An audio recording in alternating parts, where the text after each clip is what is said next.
Aujourd'hui, c'est l'histoire de mes parents. Je remercie Dieu que j'ai eu deux parents, un père et une mère. Mais je pensais que c'était tout naturel. Mais maintenant, je me rends compte, étant grand-mère, qu'il y en a beaucoup, qu'il y a des millions d'enfants qui n'ont pas de parents. Mon mari était orphelin, il a perdu ses deux parents à l'âge de 3 ans. Il y a beaucoup d'autres enfants qui n'ont pas de parents ou qui en ont un seul. Famille monoparentale, comme on dit aujourd'hui.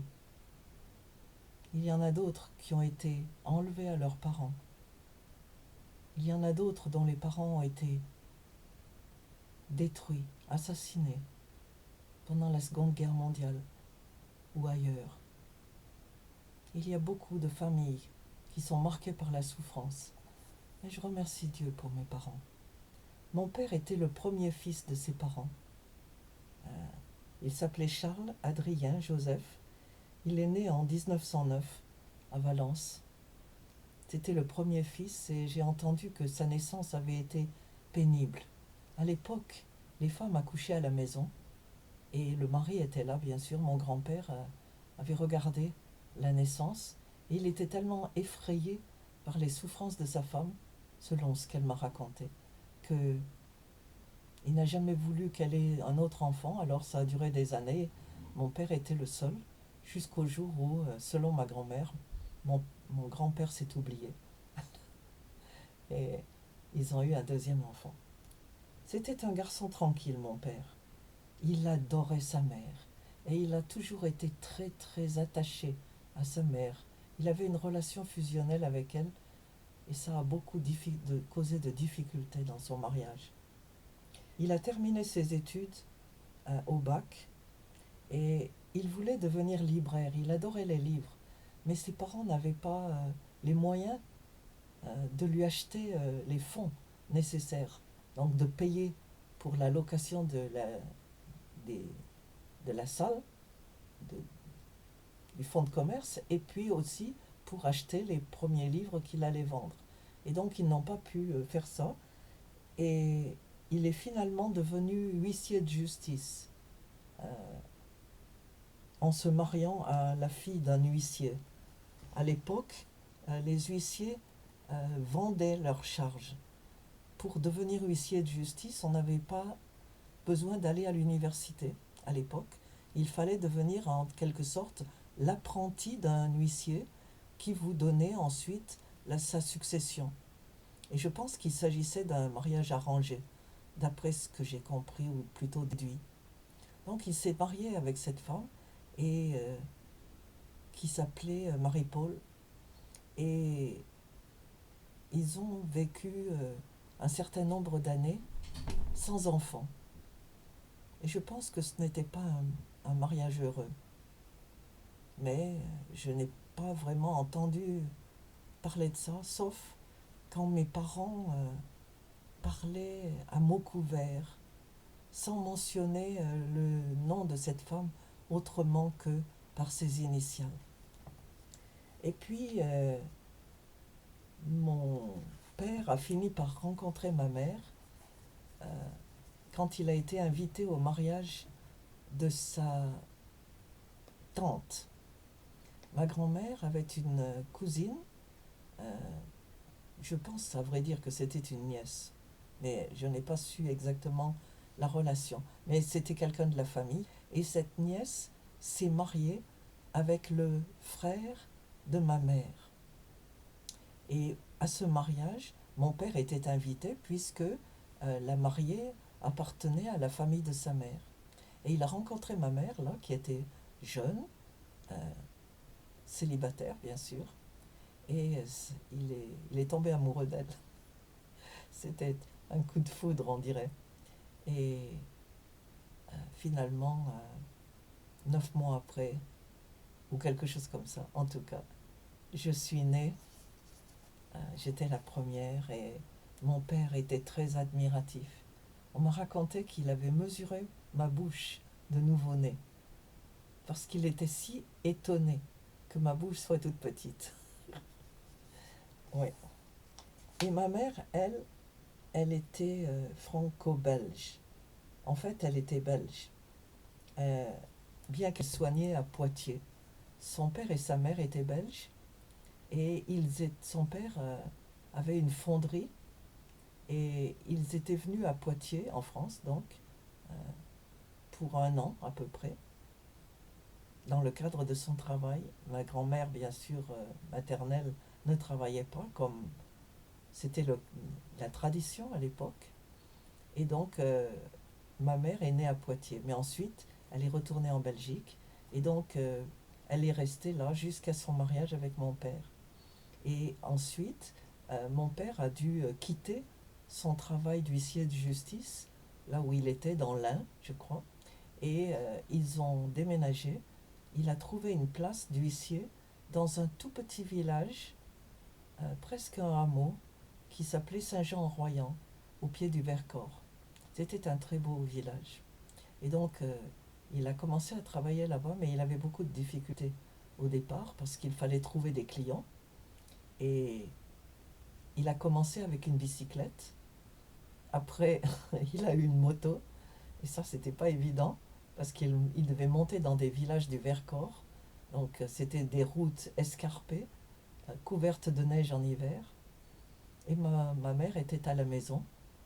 Et chaque année, elle avait un enfant. Moi, je suis née en 49. Mon premier frère, Philippe, est né en 50. Mon deuxième frère, en 51. Après, il y a eu un petit temps d'arrêt. Et puis ensuite, un autre frère est né euh, en 54, un autre en 55, ma sœur en 56. Et puis finalement, après, elle en a eu un autre. Et donc, elle était très occupée avec ces enfants-là.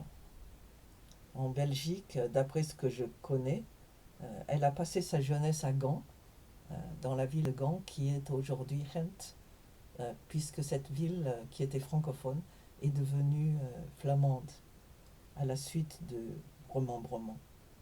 Elle était de la haute bourgeoisie. Et donc elle a rencontré mon père au mariage de son frère à elle, son seul frère qui s'appelait Jacques.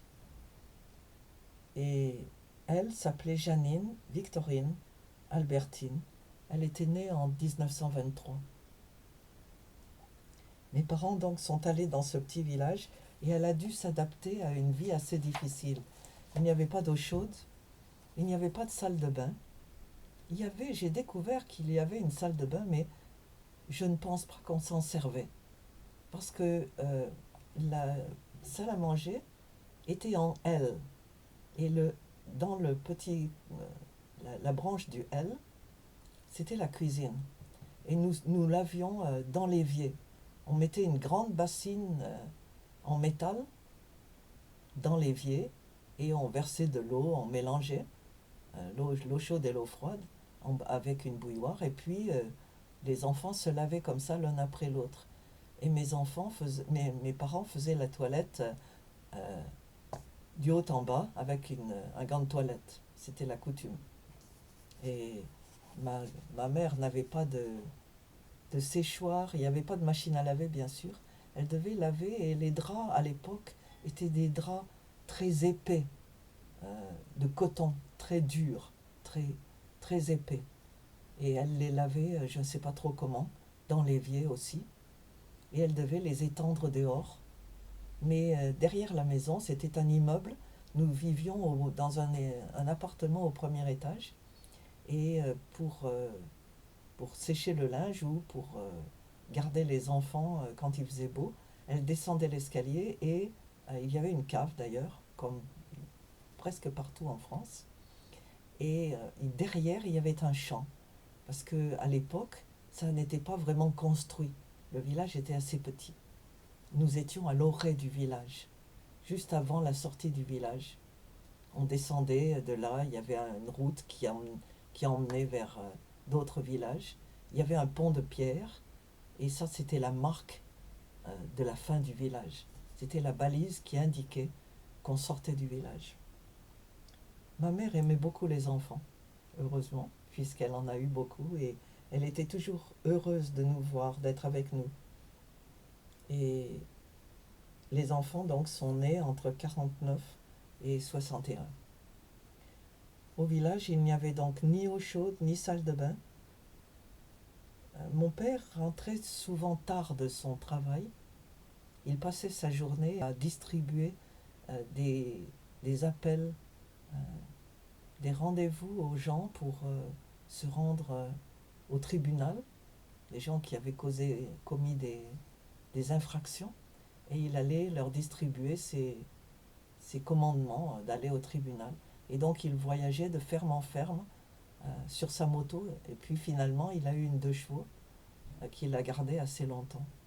Et donc il passait son temps de ferme en ferme, et c'était un travail qui était vraiment difficile, puisque ça ne gagnait pas bien la vie, il faut dire ça. Et après, le soir, quand il rentrait, il racontait sa journée à ma mère, et je me souviens qu'il égrenait des noms de villages qui semblaient magiques. C'était ma géographie à moi. Saint-Agnan, Bézaille, Barbière. Je n'avais aucune idée de... C'était comme la poésie. C'était magique. Le dimanche, après la messe, on mangeait un repas délicieux. C'était... Les autres jours, on mangeait bien parce que ma mère aimait faire la cuisine. Mais le dimanche, c'était spécial. Et ma mère avait cuisiné pendant des heures, et le dimanche, généralement, on achetait un petit gâteau en passant à la boulangerie-pâtisserie. Et l'après-midi, mon père fumait la pipe. C'était un fumeur de pipe invétéré. Il a toujours fumé la pipe. Et je pense que ça a aussi influencé mes frères. Deux d'entre eux ont fumé la pipe pendant très longtemps. En fait, il y en a un qui continue à fumer jusqu'à aujourd'hui. Et il écoutait de l'opéra. Sa musique préférée, c'était l'opéra. Il avait aussi des livres, mais il fermait ses livres à clé. Et je n'ai jamais su pourquoi. Donc, c'était une chasse gardée. Et la suite au prochain numéro.